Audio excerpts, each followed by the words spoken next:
In this video, I'm going to be giving you guys every single arc raider setting imaginable. This is going to go from controller settings to a single tap dodge roll bind, NVIDIA settings, and two of the best crosshairs to use when playing this game. So make sure you watch this video all the way to the end because you are guaranteed to learn something. Hit that like button and you'll be doing 1v3s just like that. Even if you're a PvEer, these settings will still help you as well, so stay tuned. Alright, so to get straight to the settings, you have to go to the settings part.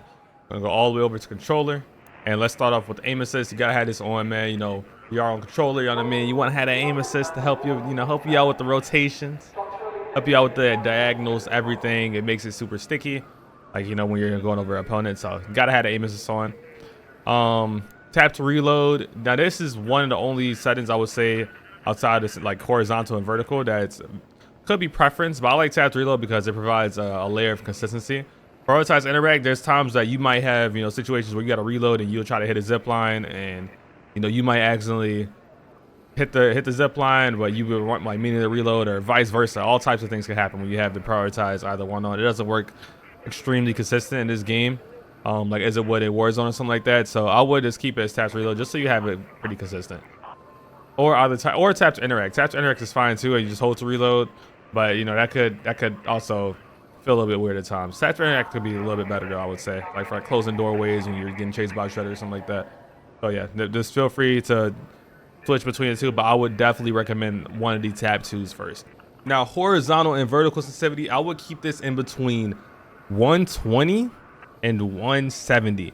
Now you could go lower if you feel like this is a little too hard, but I would definitely say watch this in the video because I have the settings on the GameStar controller, the Blitz 2, and I'll be adding a DualSense Edge as well, just so you guys could see how I kind of manage like those third-party settings to this game settings as well.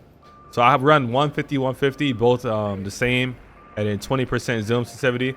I do the 20% because this gives you like a more focused feel when you aim down sight. It slows it down a bit, so it just makes it easier to control, and you can just track people a lot better. Look response curve linear. All right, this is honestly one of the biggest parts of this video right here.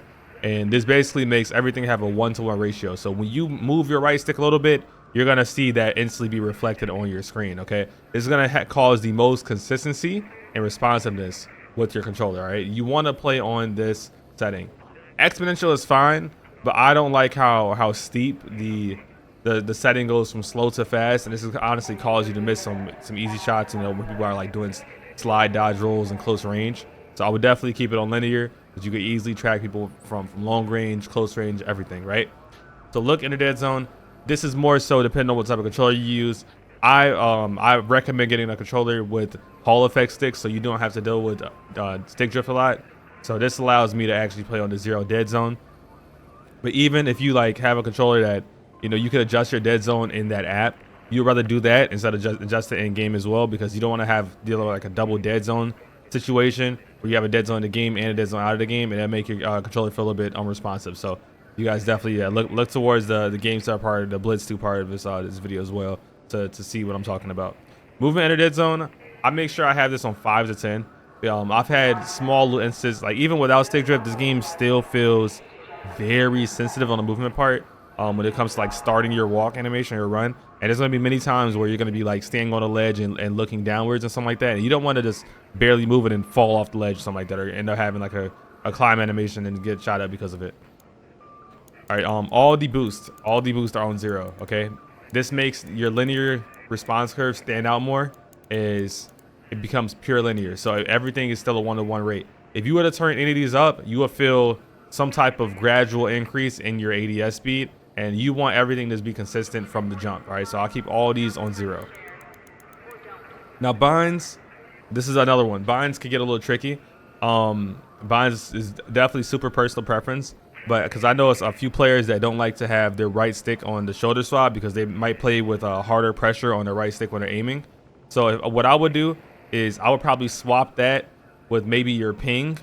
Like, so you like press RB to shoulder swap, and then click on the right stick to ping, because if you ping somebody mid-fight, that's actually a pretty good thing, because you're basically just giving yourself like wall hacks for a few seconds, when your opponent is, and it's not going to change your accuracy or anything like in a situation as if you were to actually start spamming shoulder swap. Now, another thing I would say though, that's also important for the movement side is I kept all my binds default because I was able to add extra binds to do my sprint, not sprint, my dodge roll. All right, and that's super important as well. Now, if you guys would change your dodge roll, once again, it's preference. I would probably also change that with the with probably the emote bind, and that is mainly because I feel like emote is you have to sacrifice something. It's in the situation.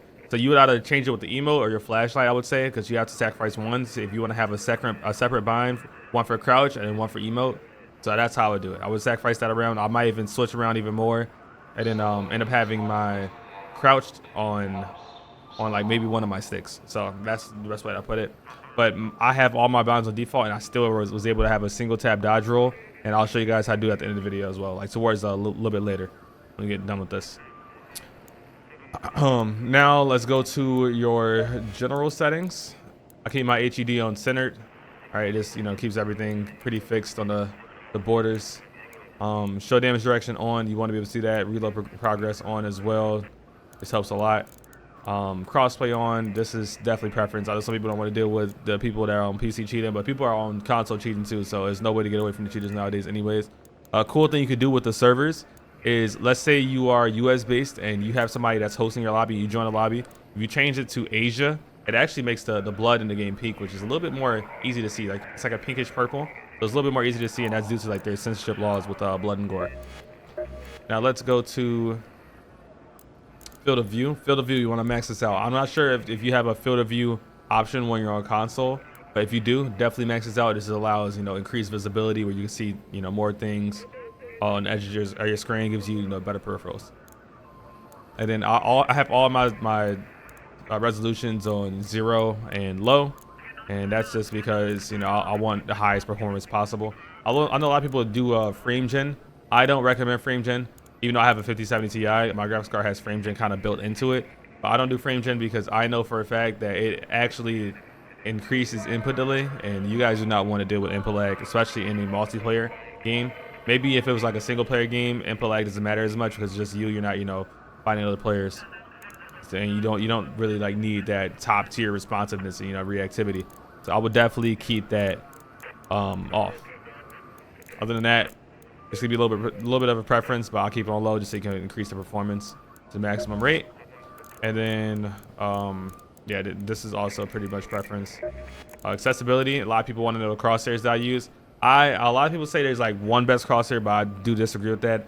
I think it could be in between two different crosshairs. You either want to use the dot or you want to use the circle. You don't want to use anything else. And I will say though, make sure you are overriding your crosshair shape. And some of the guns in this game have some very odd crosshairs going on, to be real. So definitely override the crosshair shape. In my circumstance, I currently use the cross. If you guys watch a little bit of my older videos, I use the circle as well, and I'll show you guys both of these settings for each one. I keep my crosshair on white at all times, so I feel like I can always see it, and that's just what I'm used to. Don't worry about colorblind mode. I don't know why mine's so protanopia. I didn't even realize it, to be honest. Maybe I'm just joking. I actually don't realize it. Font size big. Move crosshair line of flyers block. This is good too because it'll show you if like obstacles in your LOS, and if your shot's gonna hit the wall that's in front of you or go outwards towards the opponent. So I would definitely keep both of these on as well. And then, all right, overall crosshair shape, mine is across. Now, if I don't know if you guys can barely see that it does have the little top points, like from each of these points here. But in game, there's gonna be many times where you're not even gonna be able to see these little outer points, and that's what people call it a dot anyways, okay? So make sure you're on the lookout for that. You wanna have these settings right here for it, just to have, the max opacity, so you're able to see it at all times. You wanna have the lower thickness on the edge points. And this is mainly because it would make it like a lot larger, and you don't want that. You know what I mean? You want it to be tiny. And even then, there's gonna be still times that you're gonna see it. Like, let's say you have a Toro out, you're still gonna be able to see that bloom on the very ends of it, which is good because I feel like you should definitely want it. You want to know the times that your gun's gonna have some type of bloom, whether like you're standing or crouching, because it kind of lets you know when you can shoot again and expect a very accurate shot. A lot of people play with like just the center dot, or they play with like the crosshair off. And they have like their own third-party dot, and they notice that they're hitting walls on accident, or they're like, oh, this gun's not working because the bloom is in the game, and sometimes you can line up something perfectly and they'll still like go a little bit off center. but that's because you didn't recognize the boom in that moment. And I feel like this is helps you, you know, kind of predict the bullet dispersion for each gun. It's just super important to have one. All right, now we have the circle as well. I also like the circle, but when I use a circle, what I actually do is I take the center dot off. So I would have the circle like this. And this is the reason behind this is because it's a circle, you know, you kind of just line up in the middle and you know where your bullet's gonna land. It's gonna be somewhere in the middle. So the better you center that circle on them, the more likely you are to hit them. And this is exactly how my setup is. It's the same setup pretty much with the lower crosshair thickness and the outline thickness, max opacity, everything's 255 to make it white, and then 0 for the outline. If you wanted to do outline like a certain color, that's just on you. But I would honestly not do that, to be real. So yeah, this is pretty much it for accessibility options. We're gonna jump straight into the other apps controller settings. I believe I could do this with Steam binds as well. So if you guys want to check that out as well, feel free to keep on watching. If you haven't already, you made it this far, make sure you like the video, comment below. I'll be dropping some PvP tips and stuff like that in the future. And you can pull up to the streams, man. I appreciate you guys. Let's keep going though.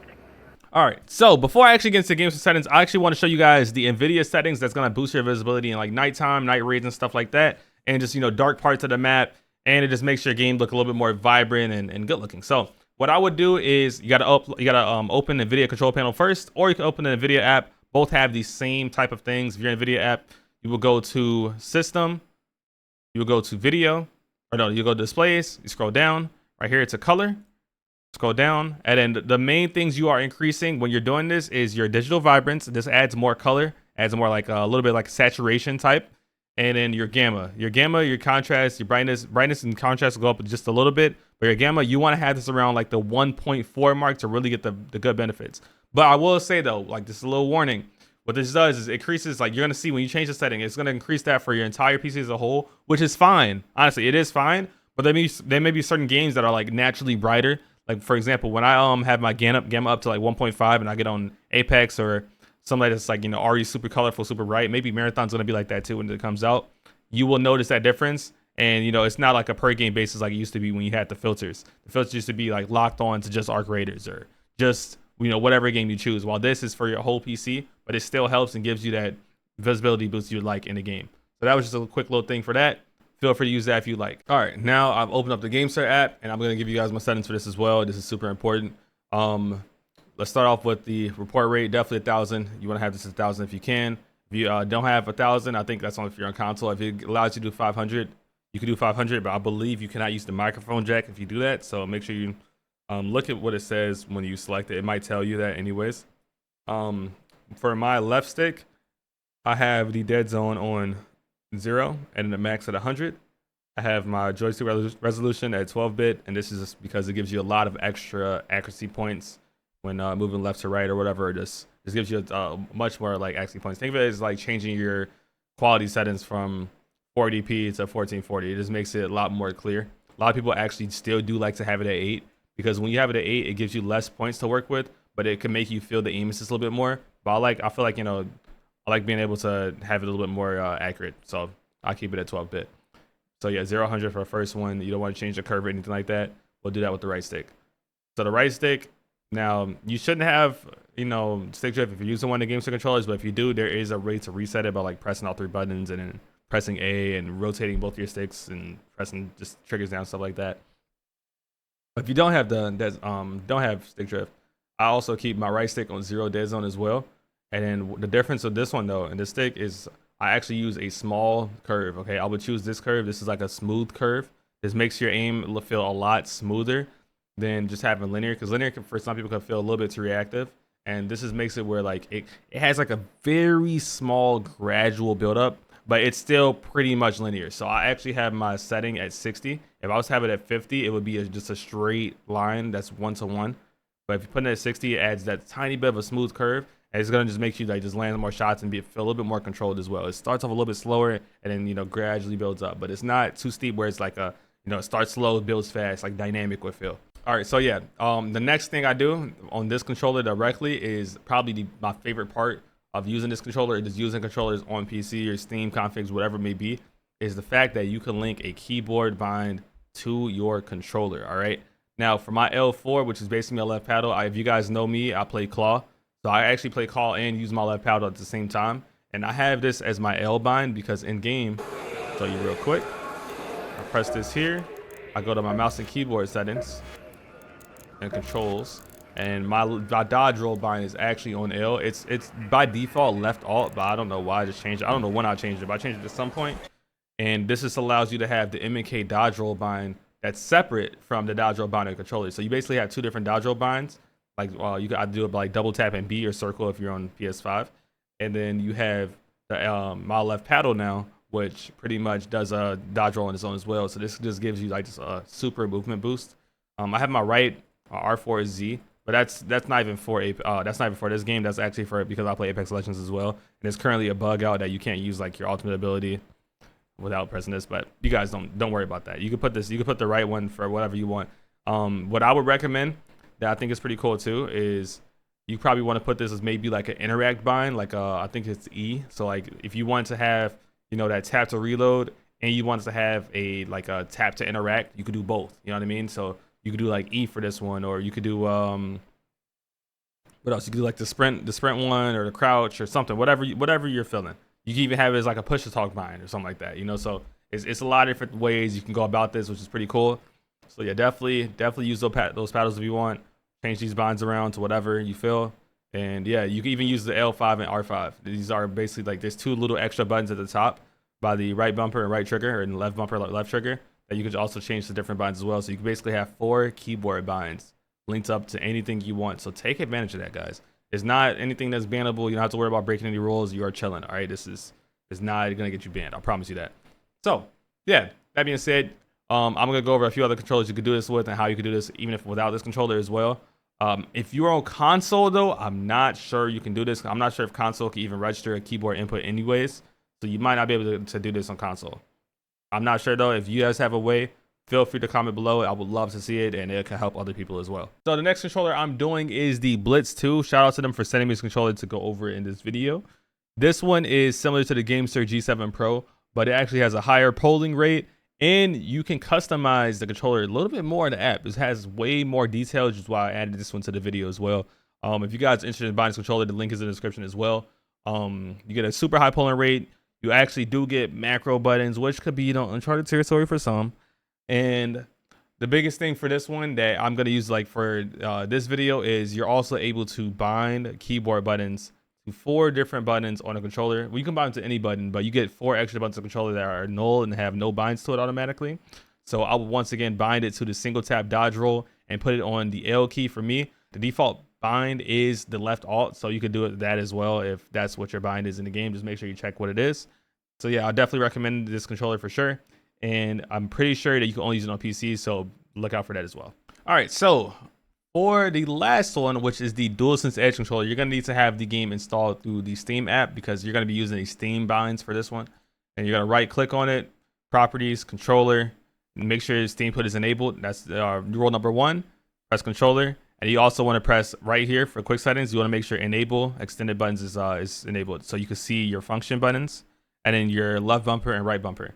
And then what I would do here is the same thing I've done with other controllers. If you probably didn't watch that part, which is fine, is you press it and you press keyboard here, and then you would just choose whatever is your dodge roll bind for your keyboard. So the default one is left alt. You just press the left alt, and then there you go. Now it just auto saves, and make sure you run the game with your Steam input there, Steam input enabled, and you're good. That's pretty much it. So hope you guys enjoyed this video. Make sure you guys like, comment, and subscribe for the boy. Especially made it to the end of your fucking go. I appreciate it. I'll catch you guys in the next one. Peace out.